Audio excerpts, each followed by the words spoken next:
네, 안녕하세요. 오프입니다. 2022년 7월 27일 오후 10시 45분을 지나가고 있고요.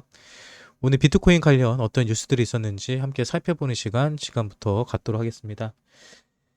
네, 방송하는 중간에는요, 죄송하지만, 네, 슈퍼챗 같은 후원은 자제해 주시면 감사할 것 같고요. 네, 먼저 첫 번째 뉴스입니다. 아이오타 재단 올 가을 자기 주도형 로그인 시스템 출시.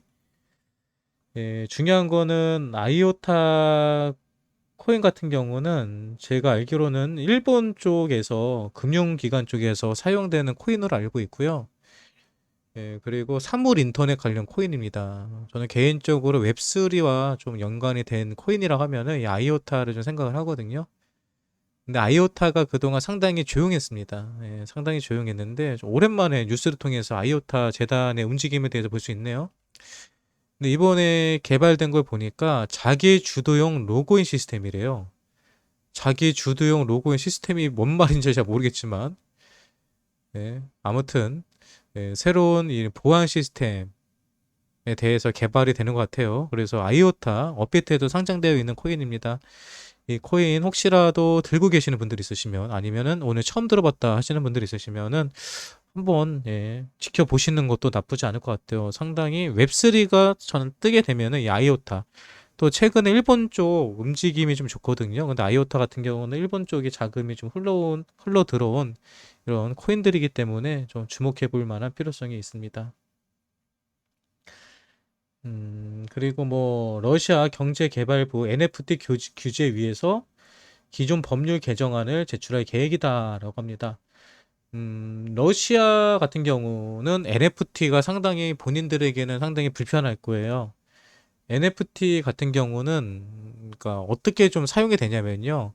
탈세라든지 그 밖에 범죄 자금의 자금 세탁 쪽으로 많이 사용이 됩니다.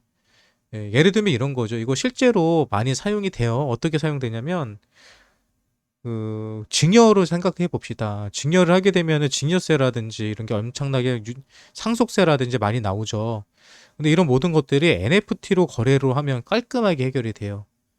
어떻게 해결되냐면 내가 아들한테 10억을 보내주고 싶어. 그러면은 10억에 대한 우리 상속세라든지 이런 것들을 많이 내야 되잖아요. 그런데 NFT를 사용하면요, 아들이 그냥 오픈시 같은 거래소에다가 NFT 코인을 그냥 뭐 만 원짜리, 10만 원짜리 사가지고 올려놔요. 그러면 그걸 아버지가 그냥 10억 주고 사면 됩니다. 그럼 아들은 10만 원짜리를 10억에 팔았기 때문에 10억이 생기는 거고 아빠는 그냥 10만 원짜리를 10억에 NFT 코인을 산 겁니다. 단순하죠. 그럼 나중에 아버지는 10억이 어디 갔냐 그러면 NFT 코인 샀는데 하면 되는 거고 아들 입장에서 10억이 어디 생겼냐? NFT 코인을 팔았는데 10억의 이득을 받는데 하면 되는 거예요. 그런데 이게 이상할 게 없는 게 코인판에서는 몇천 배, 몇만 배 이상의 상승률이 실제로 나오고 있고요. 그리고 이걸 아버지가 아들 거를 샀는지 아들이 아들 거를 아버지가 사줬는지를요. 그 누구도 알 수가 없습니다. 불가능해요. 추적이 불가능해요. 그래서 깔끔하게 세금 처리가 되죠. 그러니까 이런 식으로 자금 세탁이 많이 실제로 이루어지고 있어요. 그래서 많은 국가들에서는 바로 이런 NFT를 이렇게 하지 못하게끔 이 규제를 만들려고 하는 것 같거든요. 아무튼 NFT 규제, 저는 이거는 진작에 왔어야 된다고 생각을 하고요. 그리고 그래서 NFT는 규제가 강화되는 순간에 이 시장이 사장 시장으로 될 겁니다. 사실 NFT의 활용도가 크게 중요한 게 없거든요. 아무튼 그렇다는 거 보시면 될 것 같습니다. 그리고 미국 3대 지수 상승 출발했는데 지금 나스닥 같은 경우는 1.5포인트 이상 상승하고 있어요. 플랜 B 비트코인 증시와 분변 연결되어 있지만 더 빨리 성장한다. 오늘 같은 경우도 주식이 좀 올라가니까 비트코인도 따라 움직이죠. 뭐 비트코인은 주식에 따라 움직일 때도 있고요. 따라 움직이지 않을 때도 있어요. 그거는 그때그때 다릅니다. 근데 지금은 투자 심리와 관련된 거기 때문에 현재는 같이 움직일 가능성이 크고요. 플랜 B 역시도 증시와 비트코인을 같이 움직일 수가 있다라고 얘기했습니다. 하지만 결정적인 차이가 있다고 했죠. 결정적인 차이는 비트코인은 보다 희귀하기 때문에 증시보다 더 빨리 성장하는 것이라고 했습니다. 응? 동일 기간 동안 S&P 500 지수는 1000에서 4000으로 4배 올랐지만 비트코인은 2달러에서 2000달러로 1000만 배 이상 상승했다 라고 얘기를 했고요. 실제로 비트코인의 상승률이 훨씬 높습니다. 근데 문제는 상승할 때도 이렇게 많이 올라가지만 하락할 때도 많이 떨어지죠. 최근에 주식을 하는 친구들을 만났는데 주식하는 친구들이 저한테 마이너스 한 20% 됐다고 죽으려고 하더라고요. 네, 주식은 마이너스 15%, 20%, 25% 되면은 다들 죽으려고 합니다. 코인 하는 사람들한테는요, 참 행복한 마이너스인데. 아무튼 그걸 보면서 역시 코인이랑 주식이랑은 다르구나, 변동성이 있어서 많은 차이가 있구나를 새삼 한 번 더 느끼게 되었습니다. 음, 네. 튀르키예 재무장관이 바이낸스 CEO와 회담을 했대요. 일단 튀르키예가 어디 있는지 모릅니다. 아무튼 암호화폐 관련 논의를 진행했다는 소리는 뭐 거래소라든지 뭐 이런 거에 대해서 얘기를 했겠죠. 별로 중요한 문제는 아닐 것 같고요. 네, 외신 미 하원 추진 스테이블코인 규제법 최고 감독 기관은 FRB가 되겠다. 네, FRB는요 연방 준비 제도 이사회를 얘기합니다. 스테이블 코인의 규제법이 왜 필요할까요? 네, 이번에 루나 사태를 보면 그 스테이블 코인의 규제법이 필요합니다. 제가 스테이블 코인 항상 뭐랑 비교를 하죠? 네, 칩이랑 얘기하죠, 우리가. 카지노에서 사용하는 칩이 바로 스테이블 코인이다라고 얘기를 합니다. 우리가 카지노를 갔어요. 그래서 현금을 주고 칩을 받아왔어요. 내가 100억을 주고 100억의 칩을 받아와서 게임을 해서 200억을 벌었어요. 그래서 200억 가치의 칩을 가지고 가서 200억으로 바꿔달라고 하니까 갑자기 카지노에서 우리는 200억이 없어요 라고 하면 어떻게 되죠? 난리가 나죠. 근데 스테이블 코인이 그렇게 될 수 있어요. 스테이블 코인을 파는 거는 뭐 얼마든지 찍어내서 팔 수 있습니다. 그런데 나중에 현금화를 하려고 하면은 스테이블 코인 재단에서 우리는 돈 없어요라고 하면서 그냥 파산 신청해 버리면은 투자자들은 다 손해를 보는 거잖아요. 그래서 이런 것들을 막기 위해서 스테이블 코인 규제법을 만들려고 하는 겁니다. 쉽게 말해서 이거예요. 내가 칩을 100만 원어치 팔았으면은 100만 원을 가지고 있을 거 아니에요. 그럼 100만 원을 그냥 통장에 넣어놓으면 되거든요. 근데 대부분의 이 스테이블 코인 재단들은 그 100만 원을 받으면은 통장에 넣어놓는 게 아니라 그걸 가지고 다른 데도 투자를 합니다. 다른 데 투자를 해서 돈을 벌면 다행인데 그 투자가 망했다면은 나중에 스테이블 코인을 가져와서 현금화를 하려는 사람들에게 돈을 돌려줄 수가 없겠죠. 그래서 이런 것들을 방지하기 위해서 스테이블 코인 규제법이 필요한 거예요. 왜 스테이블 코인이 위험성이 있는지, 왜 규제법이 필요한지 이걸 보시면 도움이 되실 것 같습니다. 네, 리서치 CME 비트코인 선물 프리미엄 상승세, 기간 비트코인 낙관 전망 증가하고 있다. 지금 현재 전체적인 선물 프리미엄이 시카고 선물 기간입니다. CME는요. 거기서 상승하고 있다고 해요. 그러면 비트코인도 상승할 가능성이 크다라고 보는 거죠. 사실 이런 그래프들 잘 볼 줄 몰라도 돼요. 그냥 중요한 건 뭐다? 많은 기관들이 비트코인이 이제 앞으로 상승할 것으로 예측하고 있다라는 겁니다. 이 방송이 끝나고 나서 내일 새벽에 어떤 결과가 나올지 모르겠지만 추세의 전환이 되는 오늘이 그런 날이 되었으면 좋겠습니다. 계속해서 다음 뉴스 계속 볼게요. 체이널리시스 정부 대상 블록체인 추적 및 분석 솔루션 개발. 블록체인 추적이 왜 필요할까요? 뭐 범죄 자금들, 뭐 해킹 당하거나 이렇게 했을 때 그 블록체인이 왜 우리가 블록체인을 해킹을 하잖아요. 그러면 그 블록체인을 어떻게 해야 돼요? 현금화를 시켜야 되죠. 그러면 최종적으로 해킹을 하거나 범죄 자금으로 사용된 블록체인은요, 결국은 거래소를 통해서 환전이 됩니다. 그런데 거래소에 가서 환전되는 것을 막기 위해서 그 안에서 뺑뺑이를 돌리거든요. 그래서 못 찾는 거예요. 그래서 요 자금을 추적하는 기술이 상당히 중요합니다. 근데 체이널리시스에서 바로 이 정부들에서 국가기관에서 블록체인을 추적할 수 있는 이런 솔루션을 개발해서 지급하는 것 같아요. 여러분이 아셔야 될 게 이 블록체인 추적이 얼마나 중요한 거냐면요. N번방 있었잖아요. 얼마 전에 한국에 큰 이슈가 됐던 N번방.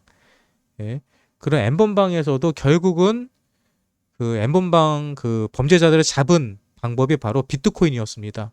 그들이 뭐 모네로라든지 비트코인 같은 경우로 입금을 받았잖아요. 근데 그걸 어떻게 현금화 시키는지를 추적을 해가지고 결국은 범죄자들을 잡은 거거든요.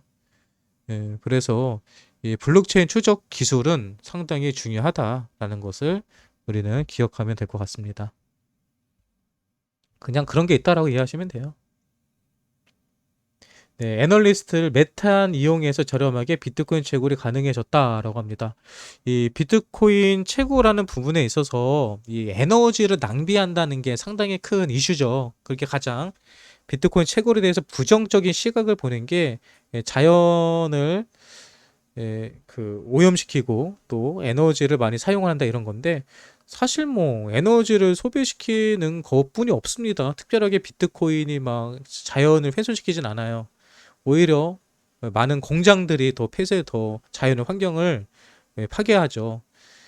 그런데 뭐 이런 것들이 그래도 계속 이슈가 돼요. 비트코인 하기 위해서는 전기를 생산해야 되고 그 전기를 사용하기 위해서는 많은 자연이 파괴된다, 이런 논리로 가는 건데, 메탄을 이용하면 더 저렴하게 비트코인을 채굴할 수 있다라고 합니다. 네, 아무튼 뭐 새로운 신기술들은 계속 만들어지는 것 같아요.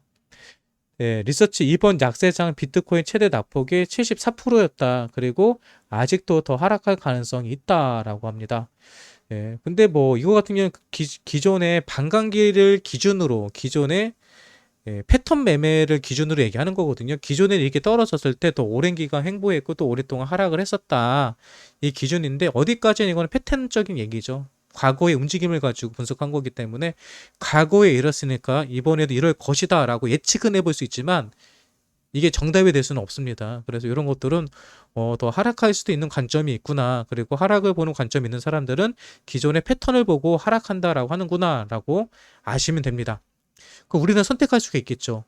기존의 패턴대로 움직일 거라고 판단한다면 지금 자리에서 손절을 하거나 현금 감망을 하는 게 맞는 거고요. 그런데 지금 앞에서 읽어봤던 다른 뉴스들이라든지 다른 것들을 전체적으로 보면은 이 시장이 그렇게 오랫동안 횡보하거나 줄고 가진 않다, 나는 상승할 것 같다. 지금 비트코인 하락한 것도 일시적인 테이퍼링이라든지 아니면 인플레이션 아니면 금리 인상, 이런 일시적인 문제들 때문에 가격이 하락한 거지, 그게 아니면은 얼마든지 이 시장은 커 나갈 수 있고 다시 살아날 수 있다라고 판단하신다면은 지금이 저점을 잡을 수 있는 기회가 될 것입니다.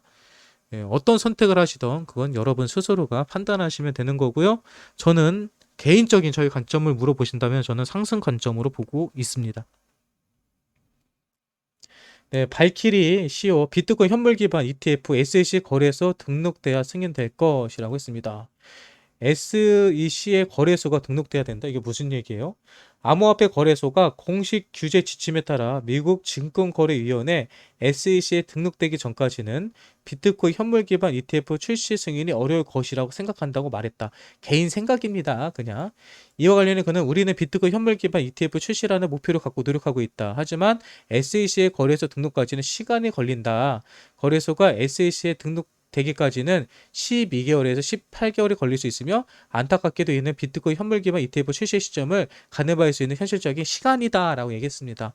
이런 관점도 있는 거예요. 그러니까 이 얘기는 뭐냐면은 그 거래소들 있잖아요. 코인베이스라든지 뭐 이런 미국에 있는 거래소들이 SEC의 관할에 등록해야 된다라고 얘기를 하는 겁니다.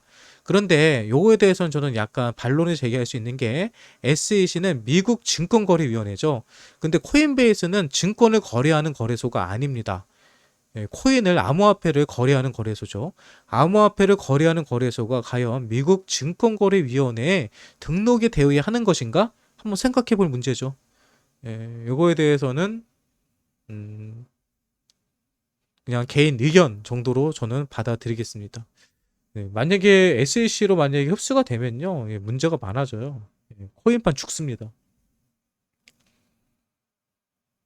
리플 네트워크 유입 고유 주소수 4시간 동안 24만 개가 늘었어요. 2.5년 만에 최대. 저는 최근에 계속 말합니다. 만약에 알트코인들 중에서 또 메이저 코인들 중에서 지금 자리에서 큰 상승이 나온다 한다면 저는 1번 A다, 2번 리플을 본다고요. 리플과 A다. 리플 같은 경우는 CTO들의 물량 처분이 다 정리가 됐습니다. 그리고 갑자기 24만 개, 여러분 4시간 동안 지갑에 24만 개가 늘어났다는 게 자연스럽게 느껴지세요? 저게 일반인들 갑자기 사람들이 야 리플이 정말 좋다 리플 주소 만들자 하면서 24만 개를 만들었을까요? 저거 분명히 세력들의 장난입니다. 뭔가가 꿍꿍이가 있는 거예요. 예, 지갑을 저렇게 많이 만들어 놨다는 소리는 뭘까요?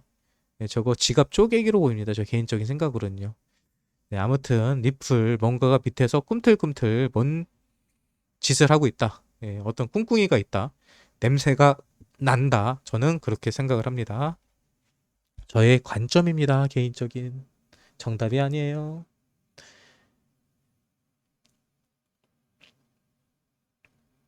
네, 최근 이더리움 클래식이죠. 이더리움 클래식 반등은 2021년 5월 불트랙과 유사하다. 50% 하락을 주의해야 된다라고 얘기를 합니다.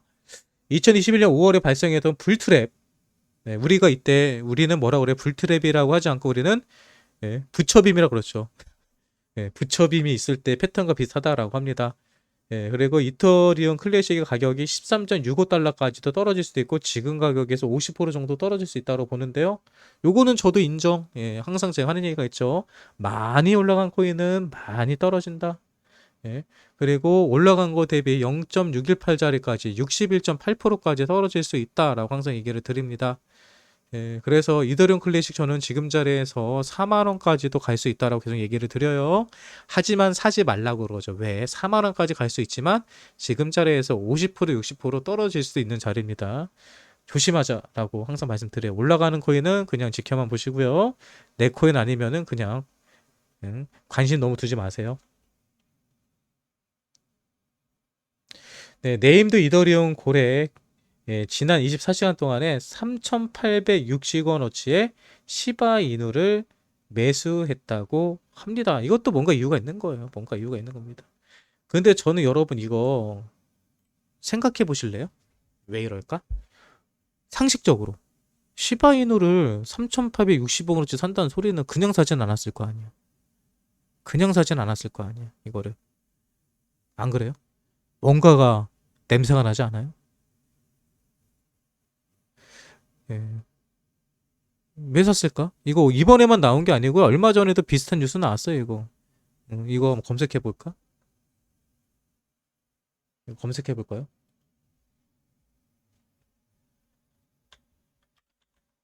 이거 얼마 전에도 비슷한 뉴스 제가 본 것 같거든요. 이거 나오잖아요. 이게 상위 100개 이더리움 고래지가 24시간 동안 여기 이더리움 고래 오늘 새벽 1,500원어치 시바이누 매수. 그러니까 이더리움 고래들이 지금 시바이누를 막 매수하고 있단 말이야. 네임드 이더리움 고래 김리 얼마 24시간 동안 얼마 7,500억 개 매수. 이거 7월 9일 기사님 7월 9일 7월 9일 토요일. 그러니까 제가 이걸 다 보고 있단 말이에요. 저도 뉴스를 보면서 그냥 넘기는 게 아니라 얘네들이 무슨 꿍꿍일까라는 것을 저도 많이 좀 보거든요. 여러분 어떻게 생각하세요? 여러분들은요? 여러분들은 어떻게 보세요? 시바이누 사야 될 것 같아요? 사면 안 될 것 같아요?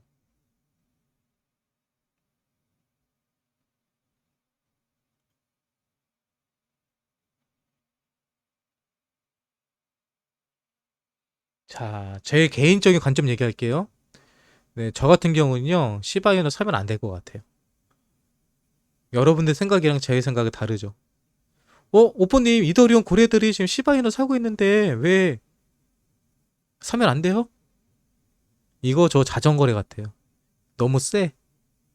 매수하는 금액이요, 너무 세요. 이거 지대 물량 놓고 지대 물량 지들이 사는 것 같거든요. 겉으로 보여주는 거지. 야, 시바이누 이더리움 고래들이 막 사고 있어라는 걸 보여주는 겁니다. 너무 대놓고 보여주는 거예요. 시바이누는 그냥 민코인입니다. 어디 쓸 데가 없어요. 근데 저렇게 갑자기 산다는 거는 설거지 들어가는 것 같아요. 시바이누가 다시 가격이 튀어오르기 위해서는 강력한 어떤 이슈가 있어야 되거든요. 근데 작년에 그 이슈가 몇만 배 올랐잖아요. 여기서 더 튀기기는 힘들어요. 그래서 저는 이거 장난질로 봅니다. 이거 보고서 사람들이 야 고래들이 시바이누 산대 우리도 시바이누 따라 사자 이렇게 만들어 놓은 다음에 위에서 지들이 물량 털려고 할 수 있거든요. 그러니까 일단 저는 항상 그러죠. 어떤 이벤트가 있는 코인들 어떤 이슈가 있는 코인들은 최대한 피해가자. 큰 돈을 벌 수도 있겠지만 크게 잃을 수도 있다. 우리는 크게 버는 것보다는 안전하게 가자. 항상 얘기를 하죠. 그래서 저는 시바이누의 이런 뉴스들을 보면요. 계속 생각하는 겁니다. 이거 털어먹으려고 애들이 장난치는구나. 근데 이런 관점을 가지고 얘기하는 사람들 별로 없을 거예요. 그래서 저는 코인판에 있다 보니까 이런 뉴스가 나오면 항상 털어먹더라고요, 얘네들. 근데 고점에서 터는 것도 아니고 올리지도 못하고 털더라고요. 이거는 자전거래일 수가 있다. 지들 물량 지들이 올려놓고 지들이 사는 거예요. 내가 가진 코인 내가 사면 어차피 그 돈 나한테 들어오는데 뭐. 그래요, 안 그래요? 네, 한국 핀테크 학회장 FTX의 빗썸 인수 추진은 호재다라고 했는데 이건 호재는 맞아요. 네, 호재는 맞습니다. 근데 정부가 승인을 해줄 가능성이 없습니다. 네. 해외로 국내 자금이 유출되는 거잖아요, 결국은요. 국내 우리가 열심히 투자한 우리 수수료를 미국에서 다 가져가겠다는 소리인데 저거 승인이 날까가 문제네요, 사실은. 아무튼 그렇습니다.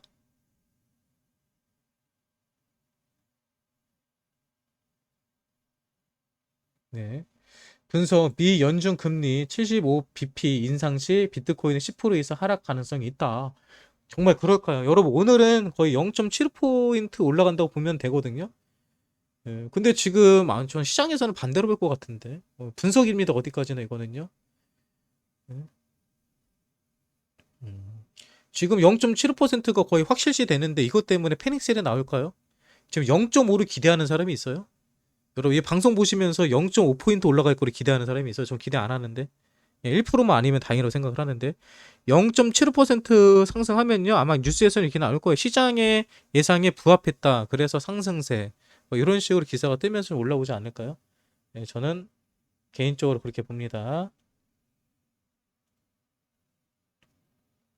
네, 서베이 암호화폐 투자자 절반 지난 수주간 매도 안 했다. 네. 여러분 우리도 지금 매도 안 하고 존버하고 버티고 있잖아요. 이거 그냥 우리들이 바보를 해서 버티는 거 아닙니다. 지금 자리 잘못 던졌다가 바닥에 헤딩하는 상황이 나올 수 있기 때문에 지금 자리는 코인 들고 홀딩하고 있는 게 저는 맞다라고 생각을 해요. 당연히 저도 홀딩하고 있고요. 그리고 돈이 있다면 지금 자리에서 저는 매수를 했습니다. 예, 거기까지 얘기 드릴게요. 네, 리서치 암호화폐 ATM 시장 2027년도에 4.72억 달러로 성장할 전망을 가지고 있다라고 합니다. 여러분들은 이거에 대해서 어떻게 생각을 하세요? ATM기 시장이 이렇게 성장을 한다는 소리는 코인 시장에 엄청나게 큰 네, 호재입니다. 왜 호재냐?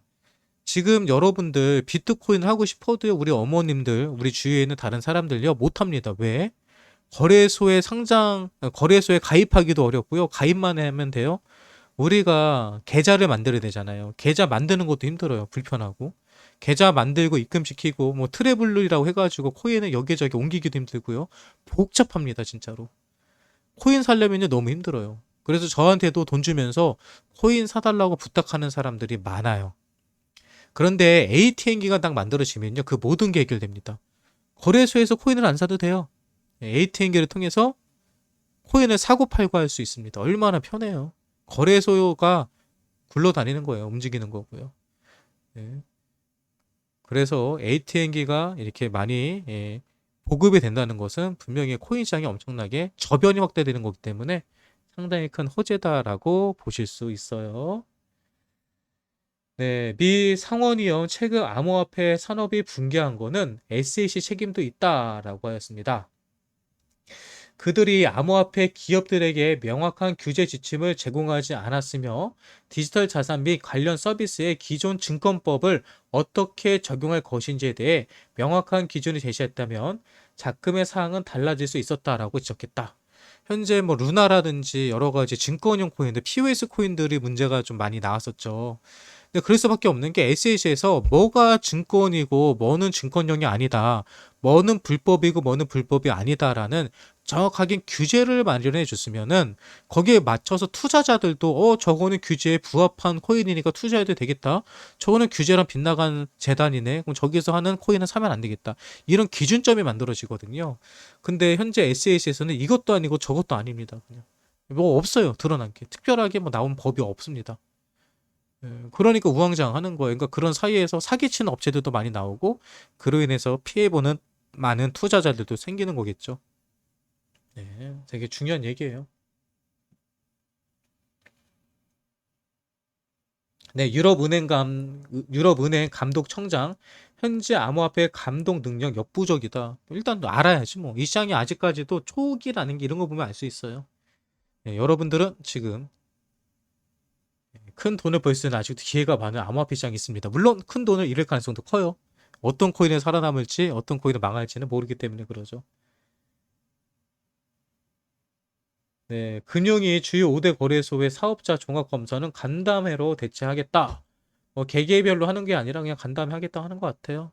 한국도 사실 어떤 규제를 만드는 데 있어서 잘 모르니까 예, 저렇게 우왕좌왕하고 있는 것 같습니다. 예, 일본 암호화폐 업계에 정부의 암호화폐 보유세 인하 요구 계획이 있다라고 합니다. 예.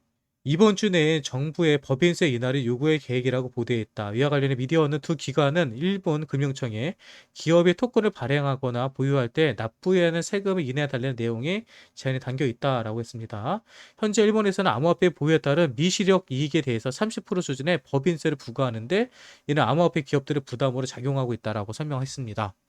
일본 같은 경우가 여러분 주식이라든지 암호화폐 투자하는 사람들이 상당히 적어요. 적은 이유가 여기 보신 것처럼 일단 기관들이 투자를 하려고 그러면 법인세에 있어서 내가 매도를 하지 않아서도 그냥 가지고 있는 코인이 수익이 된다면은 30% 정도의 법인세를 내야 됩니다. 말도 안 되죠. 근데 더 말도 안 되는 건 일반 투자자들이에요. 일반 투자자들은요, 코인의 수익은요, 종합소득세에 포함이 됩니다. 예, 종합소득세는 아시는 것처럼 예, 수익의 구간별로 세액이 결정되죠. 뭐 2천만 원 미만이면은 뭐 세금이 거의 없다시피 하고 뭐 5천만 원 이상, 1억 이상, 뭐 2억 이상, 3억 이상 금액이 늘어나면 늘어날수록 예, 세금을 내야 되는 비용이 엄청나게 높아집니다. 예, 근데 일본 같은 경우는 코인에서 돈 벌잖아요. 그건 종합과세가 돼버려요. 예, 한국 같은 경우는 기타과세이기 때문에 코인으로 돈 번 거에 대해서는 뭐 별도로 세금이 매겨지거든요. 그 번 돈에 대해서만. 근데 일본 같은 경우는 코인으로 돈 벌면은 내가 원래 월급만 받았을 때 벌은 돈의 20%만 세금을 내야 되는데 만약에 코인으로 돈 벌면은 내가 전체 번 거 50%, 60%를 세금으로 내야 되는 상황이 발생을 해요. 예, 그래서 일본 같은 경우는 코인이나 주식, 이거는 코인도 마찬가지고 주식도 마찬가지예요. 일본은 주식도 종합과세합니다. 그래서 이게 일본에서 주식 시장이나 아니면 코인 시장이 크기 어렵고 또 개인 투자자들이 투자하기 어려운 이유입니다. 그래서 일본 같은 경우도 양지에서 투자하는 게 아니라 대부분의 음지에서 투자를 합니다. 아무튼 이런 문제점들이 있는데 일본에서도 정부에게 이 암호화폐 이런 규제, 뭐 세금 이런 부분에 있어서 이제 제대로 목소리를 높이고 있는 것 같아요. 아무튼 이런 것도 여러분 기본 상식으로 알고 계시면 좋습니다. 음, 아크 인베스트 주력 펀드 올해 첫 코인베이스 주식을 매도했다. 이거는 코인을 판 게 아닙니다. 코인베이스 주식을 매도한 거고요. 음, 네, 쿠코인 CEO 퍼드의 간격 대응, 안티퍼드 펀드 출범했다라고 합니다. 쿠코인은 얼마 전부터 조만간 거래소가 파산될 수 있다라는 소문이 돌았죠. 쿠코인에서 보유하고 있는 코인의 그 금액이 투자된 금액보다 적다라는 루머였는데요. 그거는 뭐 콜드 월렛에 별도로 코인을 보유하고 있다라고 쿠코인에서는 그것을 예, 해명을 했죠. 그래서 아무튼 뭐 이런 퍼드들 때문에 피해보는 업계들이 많다라는 걸 볼 수 있습니다. 네, 3대 거래소 비트코인 무기한 선물 숏롱 비율 보도록 하겠습니다. 와, 얼마나 들어갔나? 롱이 더 많네요. 롱이 50%, FTX 53%, 비트겟만 숏이 50.58% 별차 안 나고요. 아무튼 그렇습니다. 음, 비트코인 가격 장기 투자 관점에서는 매력적이다. 그리고 단기적으로 관망이다. 뭐 당연한 얘기죠. 지금 자리가 좀 더 중장기 투자를 본다면 매우 매력적인 가격이고요. 단기적인 가격으로 관망이다는 소리는 단기적으로는 조정이라든지 아니면 상승하기까지는 조금 더 시간이 필요할 수 있다라고 보는 것 같습니다. 음, 네, 금강원 가상자산 거래소 거친 이상 해외 송금 4조 원대 파악하고 있다라고 합니다. 외화 송금이 4조 100억 원에 달하면서 이들은 2조 5천억보다 기존에 신고된 것보다 더 많다라고 하는 건데요. 뭐 이런 것들은 뭐 자금 세탁으로 어쩔 수 없이 암호화폐에서는 사용이 되고 있고요. 그리고 이 같은 경우는 재정 거래일 수도 있습니다. 어떤 재정 거래가 아니라 뭐라죠? 차익 거래, 차익 거래, 김프 거래, 뭐 이런 거 이런 식으로 수익을 얻을 수 있는 걸 보면 될 것 같습니다.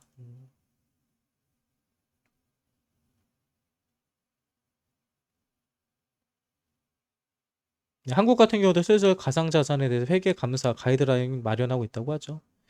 예. 네, 그리고 비트 포인트 재팬에서 에이다 스테이킹 서비스 출시하고 있다. 계속 말하죠. 에이다 뉴스 하루도 안 빠지고 계속 올라와요. 뭔가 계속 올라옵니다. 그리고 FTX가 빗썸을 인수한다는 계속 뉴스가 나오는데요. 이거는 작년부터 준비하고 있었다라고 하고요. 그 이유 중에 하나가 한국의 법률사무소를 통해서 상표권 특허 출원을 신청하며 국내 시장 진출을 준비해 왔다라고 합니다. 네, 아무튼 그렇다고 해요.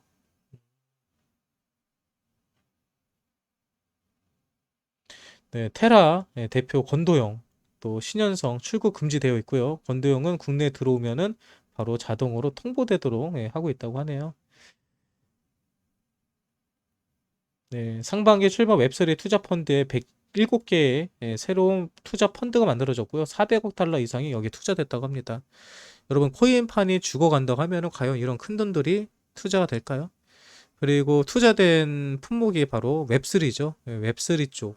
결국은 이 시장이 웹3로 넘어가는 것 같아요. 그래서 웹3 관련된 좋은 코인들 있으시면 잘 선점해 두시고요. 지켜보시는 것도 좋을 것 같습니다.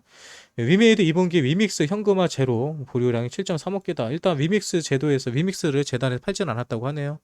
이거는 그나마 호재입니다. 하지만 위메이드 같은 경우도 단기적인 큰 수익은 볼 수는 있지만 장기적인 보유로는 가지 마세요. 언제 어떻게 털어먹을지 모릅니다. 네, 머니투데이에 따르면 그 경찰이 100억 원대 투자 손실을 낸 가상자산 채굴 업체를 상대로 강제 수사에 착수했다. 금융 문제 수사대는 지난 3월부터 가상자산 채굴업체 A사 대표 등 20명을 사기 혐의로 수사 중이다. 이게 뭐냐면 여러분 이거예요. 채굴에 필요한 저장 공고를 구매하면 구매량에 비례해 가상자산을 채굴 대신 채굴에는 수익 모델을 제시했다. 하지만 이들은 도년 가상자산 지급을 중단했다. 지금까지 확인된 피해자는 300명, 피해 금액은 100억 원 이상이다 얘기를 하죠. 이거 제가 방송에서 그동안 진짜 상당히 오랫동안 얘기했던 내용이거든요. 여러분 코인 투자는요 본인이 스스로 하는 겁니다. 채굴은요 내가 채굴기에 사서 직접 하는 겁니다. 이 채굴기 산업에 이 사기가 뭐가 맹점이 있냐면요 계약서를 보잖아요. 그건 대부분 3년 계약이에요. 3년 계약입니다. 채굴기를 당신이 사서 돌릴 수 없으니까 채굴기 한 대 가격이 500만 원입니다. 500만 원 나한테 주면은 우리가 위탁을 해서 채굴을 돌려드릴게요. 그리고 500만 원짜리 채굴기를 사서 채굴을 돌리면 3년 뒤에 약 2배에서 3배 이상의 수익이 납니다라고 얘기를 해요. 그러면서 그들 지갑에 진짜로 코인을 주는 것처럼 보여줍니다. 그리고 이 계약은 3년짜리 계약이에요. 채굴은 아시는 것처럼 몇 달에서 돈 벌 수 있는 게 아니거든요. 최소 2년에서 3년이거든요. 그런 사람들은 코인을 사놓은 다음에 3년 동안 그냥 계속 기다려요. 계속 기다려요. 그리고 이 코인에 대해서 채굴한 물량에 대해서 지급을 해주거든요. 이거는 폰지죠, 폰지. 투자 받은 돈에서 조금씩 나눠주는 이자만 따로 줘, 이자만. 500만 원 투자하면 500만 원에 대해 이자를 매달 몇만 원씩, 몇십만 원씩 줍니다. 그렇게 1년, 2년 주는 거죠. 그러다가 어느 순간에 갑자기 파산해버리고 도망가는 겁니다. 그냥. 망했다라고 하면서. 전형적인 폰지예요, 폰지. 그런데 내가 폰지를 당했는지 안 당했는지를 알기까지는 3년 걸려요, 3년. 뭐, 한국 같은 경우는 얼마 전에 파일 코인 같은 경우가, 파이 아니고 파일 코인, 바이낸스에 상장되어 있고, 업비트에 상장되어 있는 파일 코인이 있거든요. 이런 국내 사기 다단계 업체들이 많았고요. 비트코인 채굴해준다고 하면서 이렇게 사기치는 업체들도 많이 있습니다. 그러니까 여러분들 다시 말하지만 절대 위탁해서 코인을 사거나 위탁해서 채굴기 돌리는 거 아닙니다. 거의 99.9%가 사기라고 보시면 돼요. 그리고 사기가 아니더라고 하더라도 내가 직접 사는 게 훨씬 싸고요. 내가 직접 채굴기를 돌리는 게 훨씬 더 저렴합니다. 속을 이유도 없고요. 네, 뉴스를 읽는 사이에 지금 또 세계 뉴스가 나오죠. 여기서 나오죠. 지난 11년간 디파이 해킹으로 40억 달러 피해를 받고 있다. 웹3 미디어 기업 트러스 트러스 트리스가 325만 달러에 투자 유치했다. 다시 말하지만 계속해서 웹3 관련 투자 펀드는 계속 돈이 들어오고 있고요. 이더리움 네트워크 평균 가스는 최근 2년대 최저다. 제가 말하죠. 이더리움 가스비가 저렴해지는 것은 그만큼 디파이 시장하고 NFT 시장이 죽어가고 있다는 겁니다. 디파이와 NFT가 활성화될수록 이더리움의 네트워크를 사용하는 사람들이 몰리고요. 사용하는 사람들이 몰릴수록 이더리움의 가스비는 상승하는 겁니다. 근데 오늘 같은 경우도 이더리움 가스비가 5기까지 떨어졌거든요. 5기면은 뭐 1달러, 2달러밖에 되지 않아요. 얼마 전에는 몇십만 원, 몇백만 원도 했습니다. 엄청나게 가격 하락하고 있죠. 다시 말해서 NFT 관련 코인도 조심하시고요. 디파이도 지금 슬슬 죽어가고 있습니다. 이런 것도 잘 기억하시고 투자하시면 여러분들이 성공적인 투자를 하시는데 조금이라도 도움이 되지 않을까 생각을 합니다. 오늘 비트코인 뉴스 브리핑은 여기서 마치도록 하고요. 예, 저희 뉴스가 여러분들에게 도움이 되셨다면 구독과 좋아요 눌러주시면 감사하겠습니다. 오늘 뉴스 브리핑 끝.